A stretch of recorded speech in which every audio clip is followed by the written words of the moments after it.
up, everybody? What's up? Welcome to Campfire on POTA by Example stream. Yep. And by example, he's not here. Yeah. uh, oh, what's going on, Mike? Not much at all. What's up with Uh, you? not a whole lot. I thought I was going to get a coast really good and just deal with Pat going through the stream, and I get to talk a little bit, but I didn't think I was going to have to do all this crap. uh, chat filling up. Good to see you, Evan, Toby, Ham Radio QRP. That daggone Mike guy's even in the chat. What's up with that? So Pat's stream said we're talking about Huntsville recap, but you guys are probably already subscribed to my channel, and I've already recapped Huntsville. And Mike didn't go to Huntsville, so we're going to kind of wing it until Pat shows up. If he shows up, he's somewhere stuck in traffic or something like that. I don't know. Uh, Hayden's having laptop or something issues, update issues. Who knows?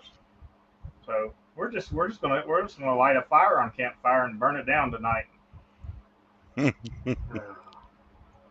So you got anything interesting going on for you, man? um, Trying to set up a POTA presentation on a different island next month. I have an article on POTA coming out in our national magazine, National Ham Radio magazine called QSP. These are all POTA related, I guess. Yeah, Cool deal, cool deal. yep. That's awesome. That's awesome to have an article come out. I'm, I'm, Mm. I'm glad. That's the one thing I'm glad at, that they don't ask me to write articles, because I'd be like, man, I'm gonna have to type that shit because you ain't gonna read my chicken scratching. I write like a doctor. Yeah, and it's a 4-page article, Nice, something like very. that. But it's a small magazine, and it's yeah, um, yeah, it's pretty cool. Hopefully, the idea, or because we have a Telegram chat for Portuguese POTA, Mm-hmm. and there's about like maybe 20 members in it. So I felt that there had to be a better way to reach Portuguese hams, and I figured the best way would be to just, you know, try to write an article and then have it posted in different Portuguese ham radio sites to try to get the numbers up, trying to get um, activations done in Portugal and the islands. That's why I'm doing this presentation in a different island to see if I can get those people going, get the ball rolling, because it's been slow. It is what it is, but you got to get the word out, I guess. Absolutely, absolutely. And speaking of slow, man, the band conditions today have been absolutely horrible. Yeah, I know I went out and activated, and it took me like, I don't know, 20 or 30 minutes. It felt like it may have only been two, but I'm used to pileups. Just to get like 16 contacts. And then finally, I was like, I got to get some numbers. So I went over to FT8 and started banging out numbers over there, because it was. I that's I'll tell you how bad it was. I couldn't even hear CW stations because I went to hunt the CW stations and couldn't even hear them. uh, that's what I did all day was FT8 because the bands have been hurting. Oh man, it's been rough. Absolutely, yeah. The last couple of days has been bad. I went out last night late because everybody knows if I get bored and can't sleep at night, I'm gonna go do POTA. And I went out on a three park. Well, it was going to be a three-park road last night, and I was going to do three bands on all three parks. And the first park went really good, got a lot of contacts on all the bands. And I get to the second park, and I went in reverse order because normally I go 40, 60, 80. So I was already set up on my radio. When I turned on 80, so I was like, I'll start here. So I went 80, 60, 40. And I only got a couple on 80. I don't think I got nothing on 60. And I know I always boom on 60. That's what's surprising. And then 40, I got a little bit, and I was like, you know, I ain't doing another park like this. I'm just going to do some FT8 and finish up here tonight, guys, because I'm not going to sit and just go to another park to set up and get no voice. Because I'm not a big FT8 person. I'll do it for the numbers if I gotta get them, but I don't know I unless go ahead. I had a I had a conversation with another local ham. He's in a different island though, because and he was talking about how he hates FT8, and he was actually he went on a D expedition to Mozambique. Was it Mozambique or Angola? One of those. And he was the first to actually try out the Fox and Hound. And he said even after, he says that's what killed him for him, was the experience of it. And I told him straight up, um, if you want to work any kind of DX today with the band conditions as they are, you have to work FT8. There's Pat. Yeah. There's no way around it. I mean, nowadays that's it, because most of the people that used to do SSB are doing FT8. So you want to work anybody, it has to be FT8. Well, let's say hi to Pat. What's Yeah, up? I mean, we could say hi to him since we're on his channel and everything. Right? Yeah, I know you We guys could, hijacked my channel. we listen. Don't worry. Listen, It was Russian hackers. we did a really good thing. We told everybody that we're doing a big giveaway tonight. All you had to do was unsubscribe, and so far you've lost everybody. Oh, okay, uh, that's good. Yeah, no, I was just stuck in horrible traffic. It's terrible. was you on a net? Huh? Was you on a net? No, no, no, no, not that kind of traffic. No, Washington D.C. traffic, so even worse. But yeah, no, I wanted to talk about Huntsville tonight because I know you and I went, James, and talk a I little bit was about that. I was there in spirit with you guys. Yeah. So But I had a lot of fun there. I don't know about you. And I don't know if I told you this. I'm pretty sure I told you this, that I actually enjoyed Huntsville more than Dayton I can see that. I can see that. Uh, because like just being inside is just so much better. well, that's kind of the way I explained it. It was so much less stressful work, and you know what I'm talking about. People think it's a ham fest. What do you mean work? When you're a YouTuber and you gotta be obligated to a show for like 3 days for 8 hours, and you're running around like a chicken trying to get what interviews you need and stuff, and you're going to all these different buildings and they're all hot and there's no place to ever sit down. It gets stressful and there's a lot of work to it. But at Huntsville, everything was in one building, Yeah. everything was air conditioned, and there were seats everywhere. And I mean, it was just more laid back. I mean, Oh even yeah. even at, for the work aspect of it and for just the Hamfest aspect of it. So I mean, when they say it's the world's friendliest Hamfest, I'm going to go with it. I believe it. Yeah, like I said, just that whole being like, it's not even that bad of a location either. I actually kind of like the Huntsville location. Like Xenia's okay, but it's just once the show's done, it's like, all right, what do you do now? You have to go like 30, 40 minutes in some direction to actually do anything. It's kind of in the middle of nowhere. Like Dayton's pretty cool, but you know, it's you still have to like drive out there and then like the closest, well, I guess the closest POTA is actually not that far, but like the closest like actual park was Caesar Creek, and that was still like a good 20, 30 minutes. I mean, I'm not like discrediting anyone like that likes Dayton. Like, let me get that out there. Like, if you like Dayton, cool, but it's just like between like walking around all those buildings, like he said, with no air conditioning, nowhere to sit. Like they had like 10 park benches by the little beer thing in the shade. Otherwise, you were stuck sitting out in the beating sun on bleachers or whatever it was.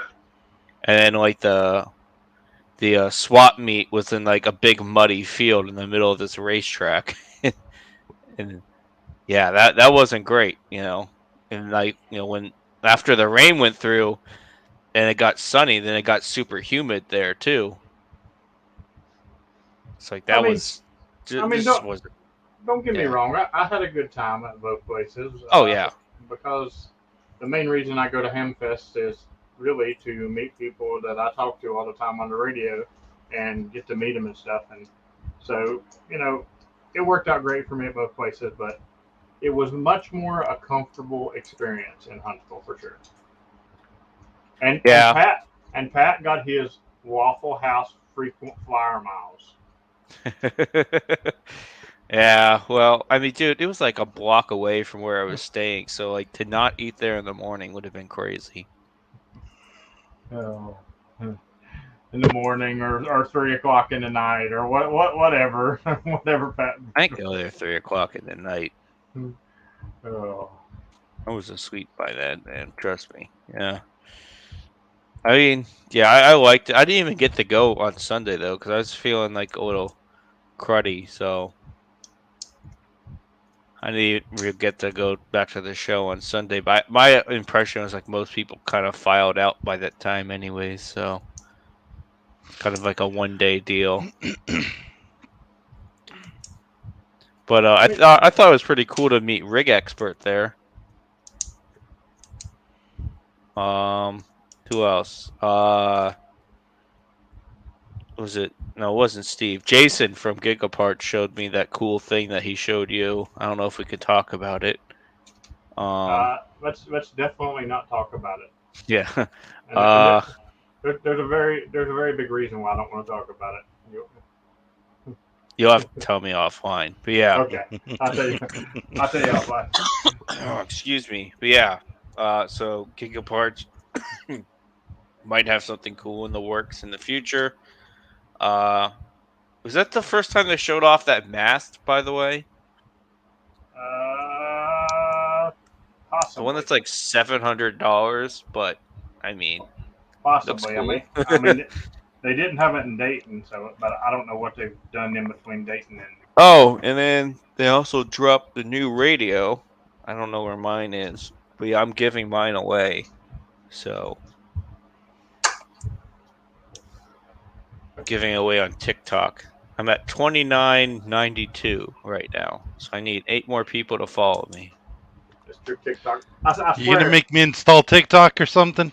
God damn it! I hate that stuff. Listen, it's funny, Mike, because he's on CQ Pod and he's doing all these dances and stuff. It's great. Yeah, right. Dances. Oh my god! He goes, CQ He's Pod, doing that. CQ Pod. Oh Lord. Yeah. Nope. I swear, Pat can put like anything on TikTok and it's like gold. Like he can literally he can point the camera at a radio and that's true. And call CQ like 3 times and get like 10,000 hits. He's an influencer. Isn't that what they are? Influencers? Or, influencers? Okay. And like I could do the exact same thing and get like 300 hits. You know? The dancing adds 3 dBs. Yeah, right. No, but like seriously, I don't know what it is. It must be because like the Chinese own it. If I show a Chinese radio, I don't know. Somehow it gets pushed into the algorithm. It's weird. Yeah. Is my camera like flashing for you all? It is. Yeah. Okay. It was doing that on. I don't know what's going on. I think it's like doing some focus thing. The after chat the other night. It was doing that. You might have auto ISO as well, and it might be trying to. Oh, let me try like a blur background, see if that does anything. Maybe the solar flares is affecting your camera too. There you go. Yeah, I don't know. My last camera just like crapped out, and this one's not doing well. So I need to find an actual good camera, I guess. Make sure it's a Chinese camera. Well, this is a Logitech, so. Yeah. So I ate at the Japanese restaurant today. So if Yezu wants to send me a DX10, that would be awesome. I don't know. Oh, I guess I could reveal here what I'm getting on Tuesday, or what comes in the mail on Tuesday. Oh, is it finally coming? It's finally here, straight from India. The S-Bidex. Nice. I don't know if you've seen that radio, Mike. You Josh should. just showed it off on his live stream on Friday. Except he got the kit version where you have to actually put in the Raspberry Pi. No, I missed it.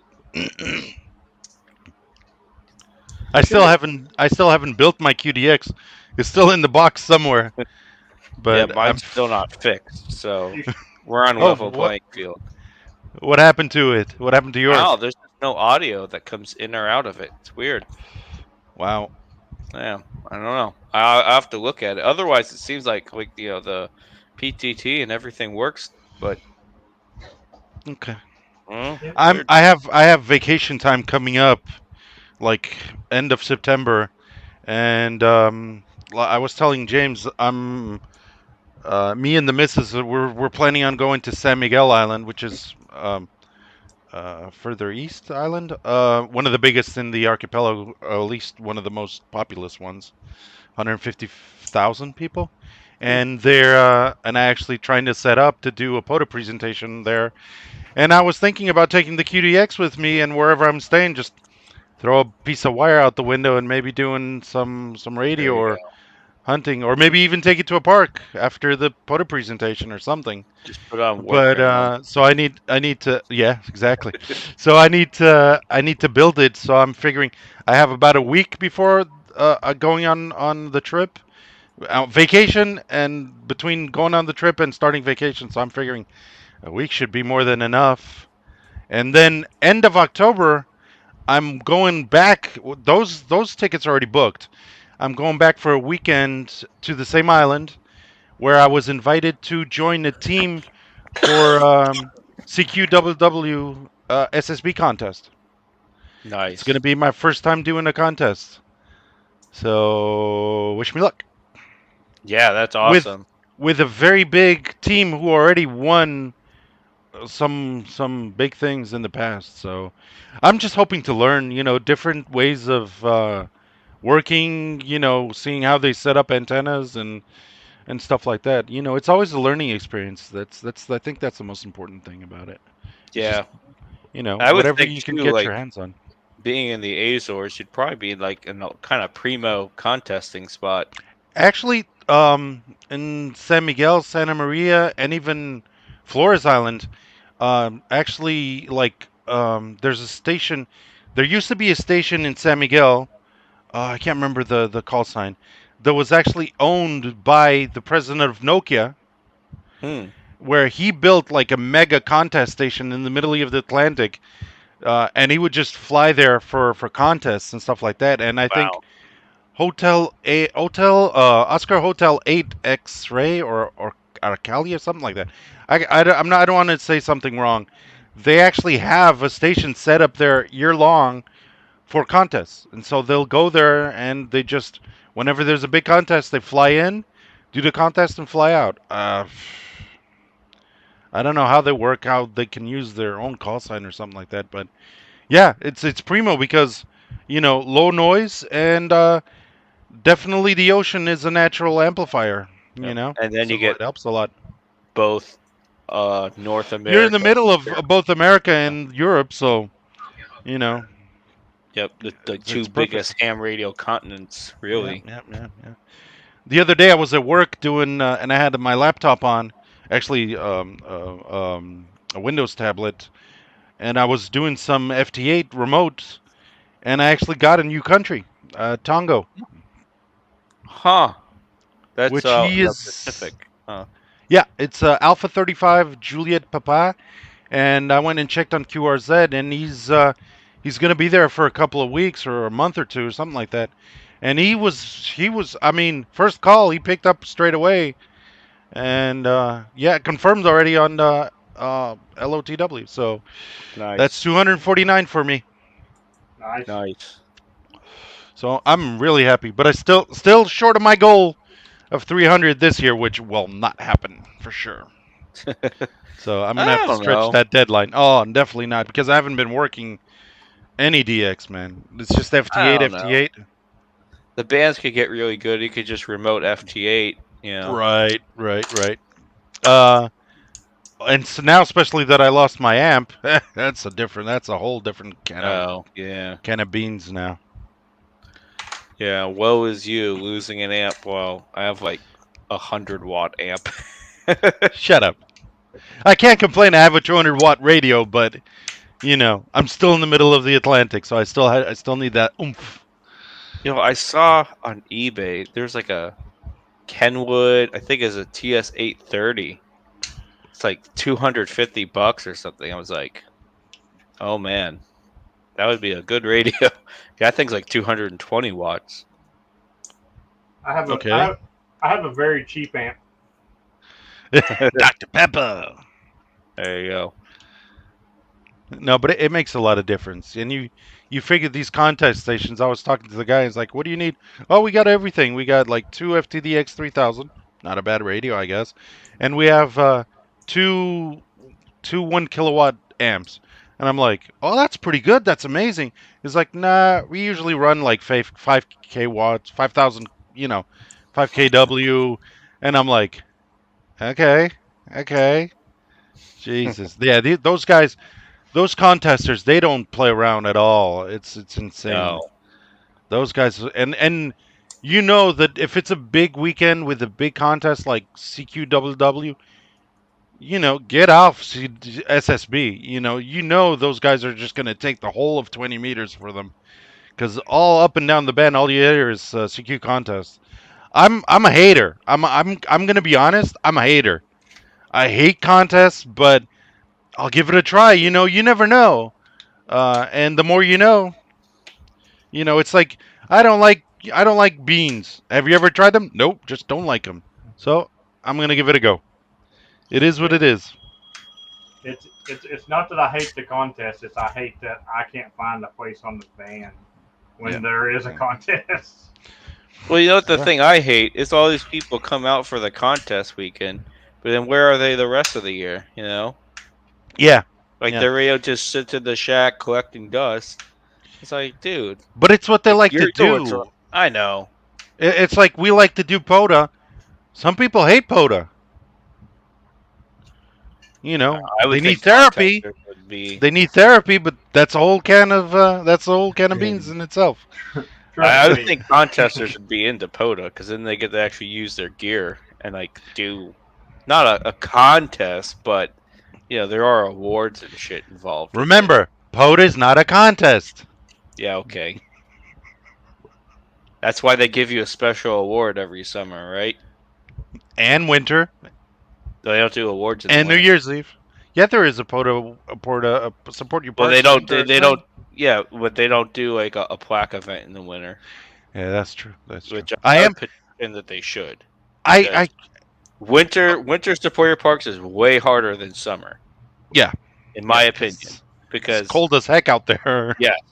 Yes, it's cold. The band conditions are worse generally, because it's winter.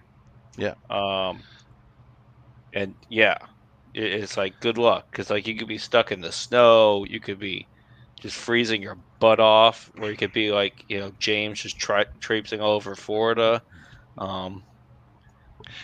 Here, guys, I haven't talked to you guys in a while. Hear me out. They used to do every month the POTA report, right? Yeah. Now they've changed it. It's another guy. Granted, he's doing a great job, but they've omitted so many information out of the POTA report, the monthly POTA report. It's like, where are my stats? Where's my one a day? I keep forgetting the name of the award. It's not even in the award page, where you do a contest from a day from January 1st till December 31st. Yeah. I keep forgetting the name of the award, which I'm really gunning for it since January 1st. But now there are no more stats. Where are my stats? I want my stats back. Am I being wrong about this? It's the Bailey and Sprott challenge that you're talking about. Bailey and Sprott challenge. Yeah, that's the one I'm going for. But what happened to my stats? Why aren't they doing? Yeah, you can change the guy. I don't mind. I liked the guy before. I keep forgetting his call sign as well. but bring back my stats. Well, and all the YouTubers used to put a thing out now, and when they would Yeah, send the them little out, clip. Yep. they would send them out, like about the second weekend of the month. But now, since POTA has their own YouTube channel, they put it on Fine. POTA first, and then they send it to us like a week later. Why would I put it out? It's been out for a week, Yeah, true. So, so So I disagree. They I'm did put sorry. out the stats for Yeah, they did. They did for the plaque event. Tackle Weekend. Yeah, it's on the page. You just have Yes, to it is. get out. Yeah. Yeah, it is. But I want the other stats. I want who's the top hunter of the month, who's the top DX of the month, who's the top activator, top hunter. I mean, I'm sure You know. I could talk to Kyle. That'd be a pretty simple little code you could do where you just get something to. But just put then the they page, might say, we don't want activate to make it a contest. It already is, people. Let's I, not. hon- It's not a contest, but we like our numbers. friendly competition. It's a friendly competition. honestly, I feel like that next month them numbers will be back on there. I feel like that this being Matt's first month doing it, he was a little overwhelmed with the Support Your Parks weekend and then trying to get everything out on the show. So I think I'm going to give it a month before I would worry about it too much. They're getting their ducks in a row. Okay, I'll give them time. No Yeah. worries. They You just know. started that YouTube channel, which Yeah. all folks. I really liked the video for the plaque event. I thought it was amazing how they got the different YouTubers to go on there and Yeah, do their that was thing. a I good thought that idea. was pretty. I could have, I could have sent in as a POTA country administrator. I could have gone in and sent him my video, but I'll do it tomorrow. Procrastinating from hell, and I didn't send it, and I was like, damn it. But oops. But I thought they did a really good job. They just need to fine tune their monthly reports. That's all I'm saying. I'm not saying it's bad. I'm just saying give us more info, like it used to be in the old days. Change it up, but keep the same format of information per se. You guys understand me. Yeah. No, I got you. I like to know my Sprocket challenge. If I'm Sprocket still in the running, I think sprockets refer to tanks or something. Brantley's something, Yeah. whatever. But Yeah. it's not even on the awards page. It is So what that is. Bailey and Sprocket is the last names of the two people who hunted a park every day last year. So that's where that came But from. it's not even in the award page. So Well, Not yet. I don't know that it is an award even. I mean, they may make it. I wouldn't be surprised if they make one. They But- should make that into a kind of plaque too. it is hard. It is It is very hard, especially for yeah. activators. Try- I'm not even saying for hunters. Try it as an activator. I mean, Yeah. Exactly. I'm not as a hunter. It's hard. There are a lot more hunters on Hey, James, the you're Bailey keeping- Sprocket. You're keeping track of your miles for your taxes, right? Those are tax deductible for your YouTube channel. But I'm just saying. I don't want a plaque, but I want another award because to me that is one of the hardest ones to get. Oh yeah. You have to be there every day. I was on vacation doing POTA hunting every day until like 2 a.m. in the morning, staying awake for that for the night shift because midnight UTC hits, and that's when they come out of the woodwork. At least on FT8, that's what I've seen. Oh yeah. There's nobody. Zero comes along, and it's like 5 or 6 POTA stations coming up because they want to get that those Late shifts. late shifts. Yeah. Yeah. So, I mean, the way I try to do it is I'll try to get out there like 23:30 and start activating then. so you and get 2 then- days. Yep. So you get 2 days. That way, like the hunters just stay on the band and dude, Yeah. it's so much more fun to get out there at like 23:55 and say go. Yeah. We can't all be James. Just try to see how many you can get in 5 minutes. I would not suggest that this evening, the way the bands are. With the bands being crap, I've been practicing up on my CW. Nice. I've been hunting CW. That's how bad the bands were today when I activated. I was like, I'm going to go hunt every CW there is. And I couldn't hear crap on CW even. It was that bad. Could it be your location, though? Because I'm not going to say antenna, but could it be your location? I'm going to say it's the same location that I've done many, many, many times. Okay. Well, I'll just saying. bounce around stations too. Like I'll go from the QTH, and if I can't hear them, then I'll go on a remote rig and see if I can hear them there, and just start working. One of the things I got 16. It's not like I failed, but to me, 16 is a failure. If it's nothing below, if it's nothing above 50, is a failure. Well, on a weekend, no. If it's below 100, it's a failure. Yeah. Although the new hunter log on the POTA.app site has been very welcomed because I can do a couple of stations at night, come home from work, and then in the morning wake up, check my hunter log, and if there's already 1 or 2 stations in my hunter log for that day, I can relax the rest of the day. If not, I have to come into the station and keep working them until I get one on the board, and then I'm like, okay, I got my 1 a day. So that's been a game changer for me as a 1 a day hunter. Dude, I don't know if you guys it's changed anything for you guys. About 80% of the time, if I'm not in a big hurry, I'll just go ahead and hotspot my laptop to my phone, and I will send my log before I leave the park. I've had people where I've hunted them like at midnight 1 minute, and at midnight 30 their logs are in. Yeah. And I'm like, ooh, that made my day, because you can relax the rest of the day because your 1 a day is already in. But of course, I try to hunt as many as possible. I think last time we talked here, I told you I had like, what was it, 100 night shifts, and you were talking about I have like 400 something night shifts hunting. I'm up to 412, 400 and what is it? 432. And so I've been working them. It's not really awards I track as the hunting awards because it's a friendly competition. I don't hunt. I mean, but you were dissing me. You were dissing me. How come you only have 100? And I was like, I'll get my numbers up. Park counts as hunting. I was dissing you because an activator had more than you. Is it still, or am I up on my numbers? I don't know. You're what? Tell me what. 432. 432 on hunted late shifts. Night shifts. Yeah. Okay, let's go look. James gonna be about there. I think he would. I think he should be up there. Probably more.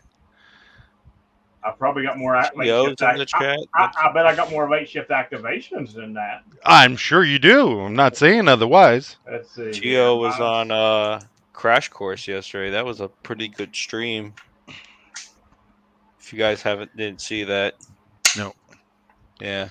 And I'm almost at 3,000 on my hunted parks, which is a milestone for me as well. I'm at 2,929. You sure you sure you want to know, Mike? You're hunted late shifts? No, not with that grin. Shut up. I won't say nothing. Okay. Next year I might go for Bailey Sprott. We'll see. It is hard. It is hard. I'll go, but like I said, I think the guys that are doing the Bailey Sprocket hunt activating, which there was like, it's you, who was it? It was Bill, and I forget who else was there. Carrie, we don't me, Bill, Carey, and there's somebody else. We don't talk about him here. Remember? Oh, okay. Yeah. So he activates parks that are shut down, closed. But anyways, you two, James and Bill, I take my hats off to you guys. Like you wouldn't believe. That is so. You guys definitely deserve a plaque. Shit, I'll pitch in for that for sure. Isn't who's CAR again? Who's I thought what? he was in it too. I forgot. I forget his name. I don't think he is. I could have sworn he was. I think it's just me, Bill, Carey, and um, And the one who should not be named. some FT8 guy. Yeah. CQ So- McDonald's on the air. But like I said, it's a different can of worms. Even for hunters, I mean, you skip a day, you have to wait. You know, imagine like in March, you skipped a day, or somebody didn't turn in their logs. You have to wait a whole year to start over again. So I mean, August 28th, and I've had one a day. Hats off to me. Yeah. Just saying. I guess you have to really do like 3 or 4 as insurance. Well, Yeah, definitely. But now with that, like I said, with that hunter log thingy, Majig, it's easier to make sure you're in, unless. I'll tell you where it becomes hard is when you're traveling, not in a vehicle, because like Kent, for example, that's what I was thinking of. Yep. for example, when I did the whole train ride, I had to do a late shift activation on Friday to cover Saturday because I was going to be on the train. I get off the train, and Pat has to pick me up and take me immediately to do a late shift on Saturday, so I cover Sunday. Then I travel from DC to Florida, and I get off the train, and 30 minutes later, I'm in a park activating. Yeah. So I mean, it's a lifestyle. It gets tricky. Yeah. The only time that it's really inconvenienced me though was I had to drive out in a horrible ice storm, and I got to the park. I threw up the antenna. I did FT8 and did 12 contacts and went back home to be safe. But that's the only time it's inconvenient. It can be scary. It can be scary, guys. I mean, and there's no. But again, there's no. Oh, I couldn't do it because there was a storm or a tornado or what. They don't care. You know, you didn't do it. Sorry. And it would be crazy if like I couldn't do it December 31st. You know, it's like. Do you know how bad that would suck? I know. I know. To miss December 31st. Your radiator fucking explodes going down the Your road. radio bugs out. Break a leg. I have 3 radios here. 3 I said your radiator on your car. Actually, I've got 4. I can walk to Chief Logan. Not if you have a broken leg. I can listen. When I broke my ankle in 3 places, I used to hitchhike with crutches, and you get more rides hitchhiking with crutches than you do anything. You get that pity ride? Yeah, like literally after I got off my crutches, me and my buddy would still take my crutches out, and when I'd hear a car coming, I'd start walking on them to stick my thumb out. But no. Oh, that hobo lifestyle. That would be horrible to miss December 31st after going. I know. Like, I mean, listen, I already have a medical. Let's see, I don't know her exact term, but she is a flying doctor, nurse, whatever that does the lifeline stuff. Yeah. So I have her on standby. So if I go in and I have open heart surgery, she knows she has to fly me from the hospital once a day over a park and hover while I get 12 contacts and then take me back. I've already got this covered, man. All right. Sounds like a plan. And speaking of that, I'm actually wearing.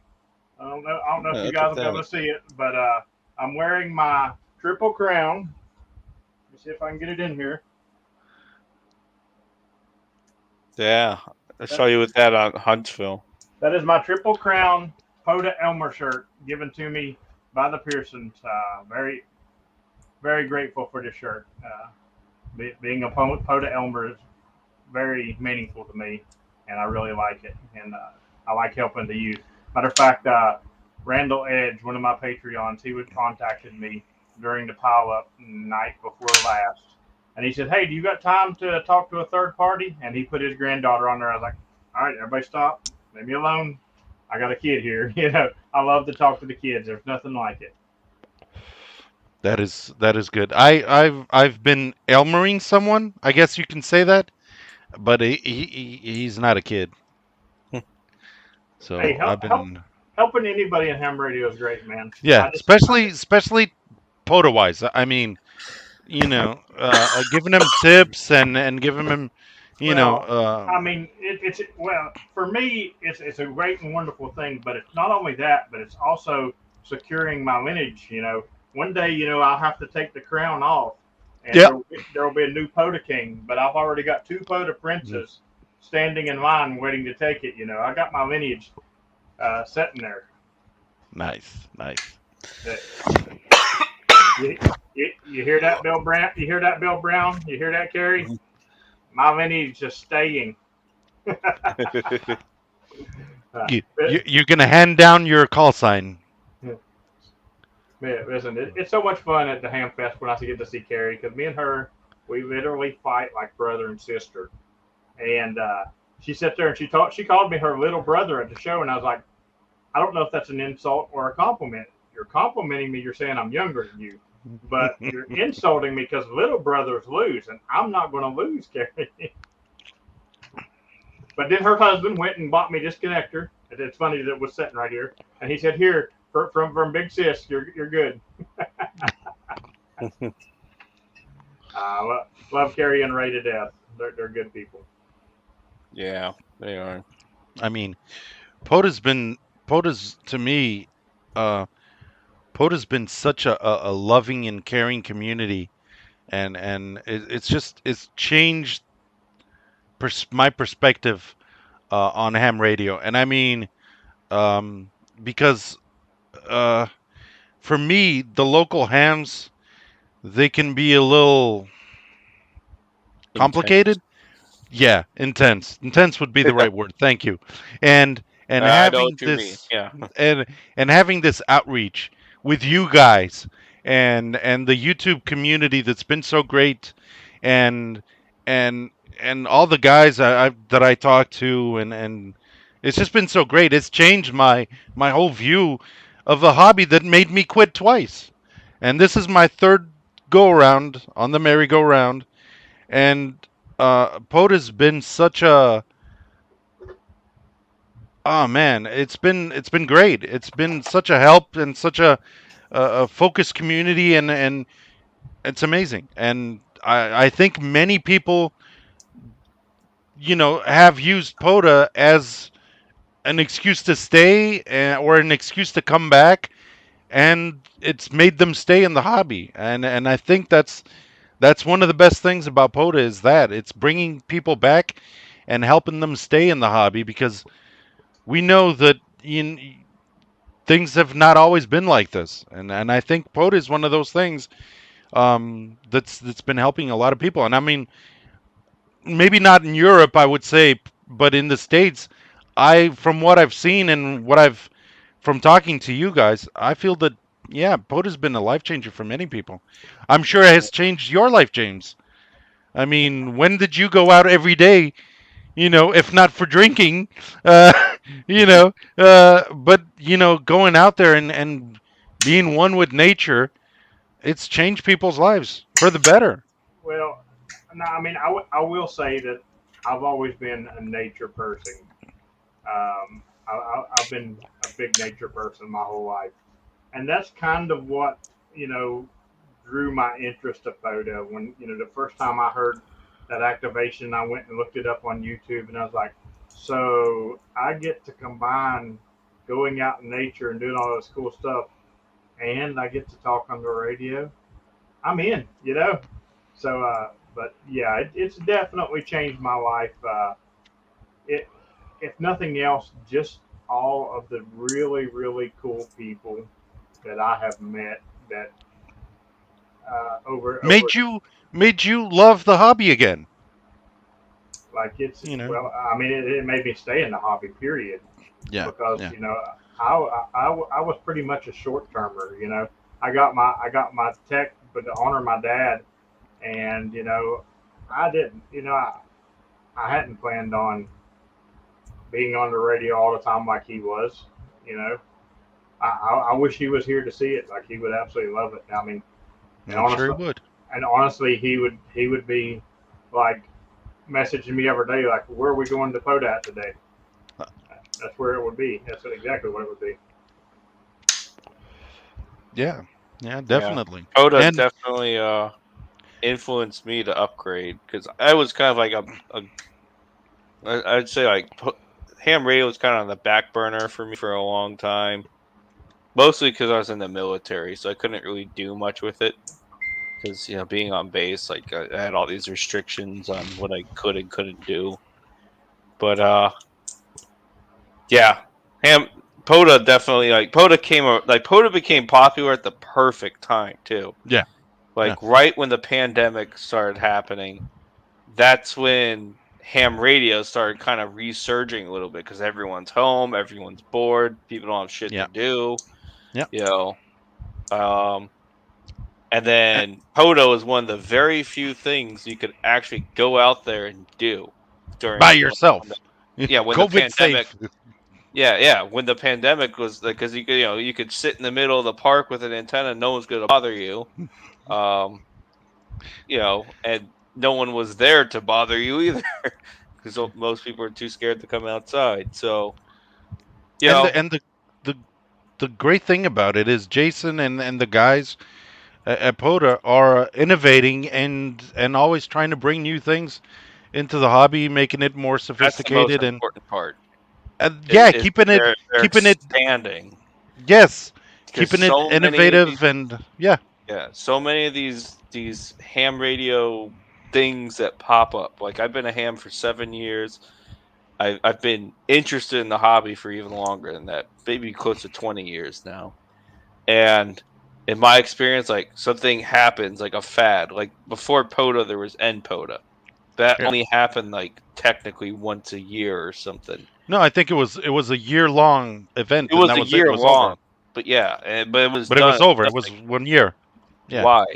Why would you do that? Yeah. And then, but there's also soda and all that stuff. But I think soda is so restrictive. Yeah, that's the only issue with soda. It's like there's people like me.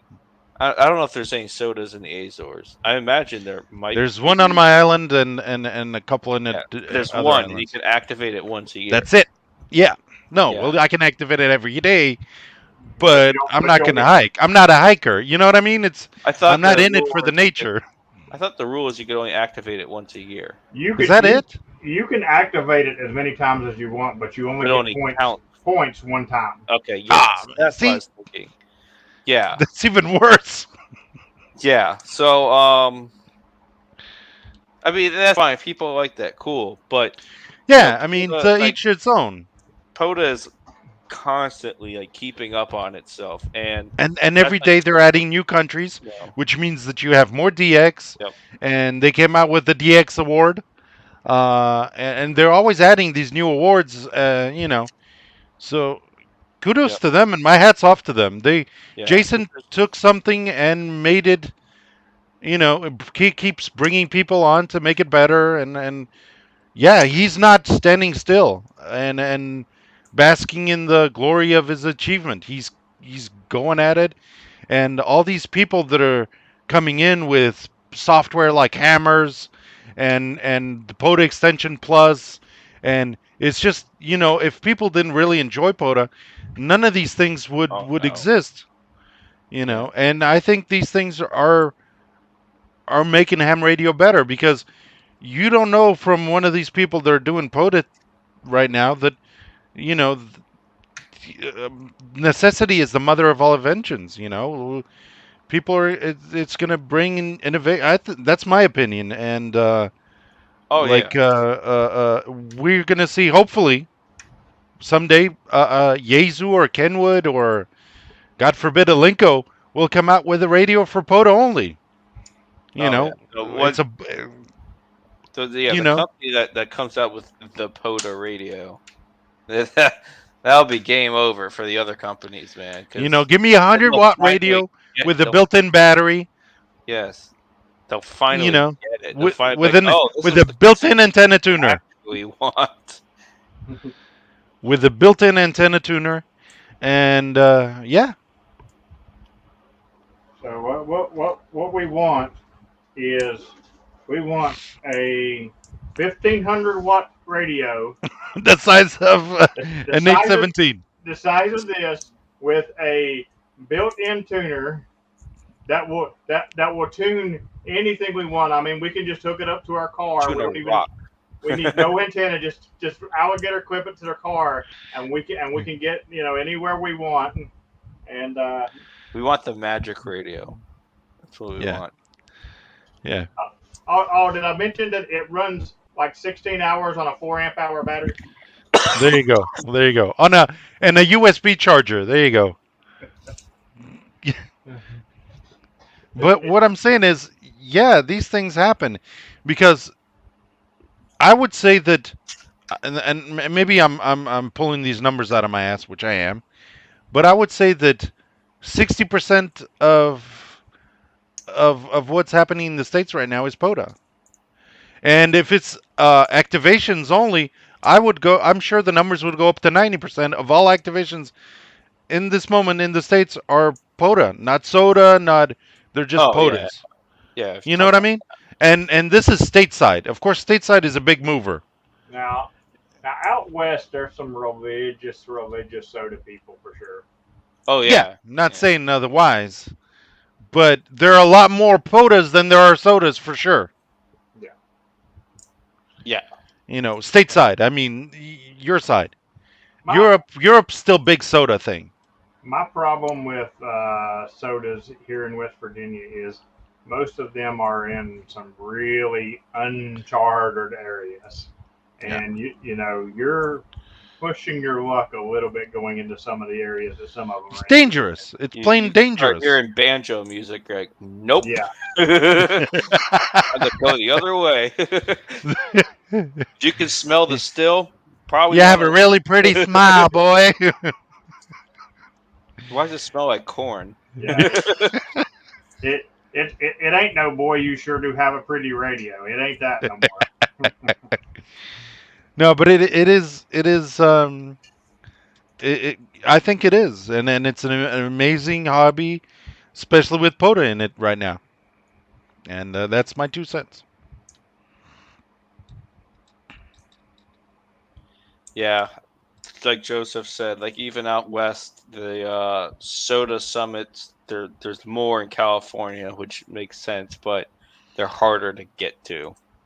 And that's kind of the big thing with soda, is soda can be on private property. Oh, it can, and it's still activatable? It doesn't even have to be activatable. It can just be on private property, and it's a soda. And the person says, I don't want ham radio operators to be here, then... Oh, okay, I understand. Sorry. Yep. But, you can lobby your senator to make more parks in your state. It's not gonna happen. It's not gonna happen. Eventually, I believe they'll because they did expand from parks to trails. Yeah. Eventually, and it's only state parks, state and government-run parks. They might expand that to other kinds of parks. I think that kind of comes a little bit of a slippery slope. It is. You're right. You're right. Like 10,000 freaking parks, and it's like, ugh. Because then, like, the whole concept of activating a whole state or whatever, that kind of goes right out the window. Yeah, true. That, But you're right. But let's see. We'll see. Yeah. But if you have a state like Joseph was saying, like California, he's he has to lobby his senator to get more parks going. Yeah, I mean, it's just not going to happen out. Yeah. A lot well, of Joseph, it's time for you to move. Mostly because, like, people don't understand, but like most of the land in the U.S. is actually owned by the the Bureau of Land Management. So they're not giving that up anytime soon because basically their ideas are going to hold on to it till it's worth money.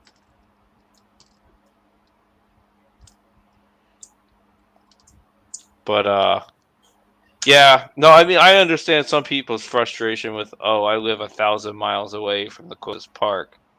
But like I said, like if we started adding every park in, then these activated all of a certain state or whatever just go right out the window because there's some place like British Columbia, for instance, is a good example where they have like 2,000 parks just in that province. Like if you go look on the list, I think it's like 1,800 or something. But I'm like, there's no way, like, even if someone went at it for a year, just with the sheer size of it, like, there's no way someone's going to do that anytime soon. I'm sure somebody will say, "Hold my beer." I was just getting ready to say, hold my Dr. Pepper. Hey, you better have some extreme access to equipment because some of these are like in the absolute wilderness, like hundreds of miles away from the closest road or whatever. I have parks here. I have parks here in the Azores that are in the middle of the water. Yep, we have a couple here. Yeah. But the good thing about my island, for instance, I've told you guys this before. My island, the whole island is a park. I'm in my house sitting in a park. Of course, I can't activate it because it's private property, but I'm sitting in a park. I mean, you could designate it public property. I could. I've had this discussion before. I could have my radio in my car, sitting outside because it's a public road, inside a park, and activate it remotely. Because the rules say that I have to be in the park with the equipment.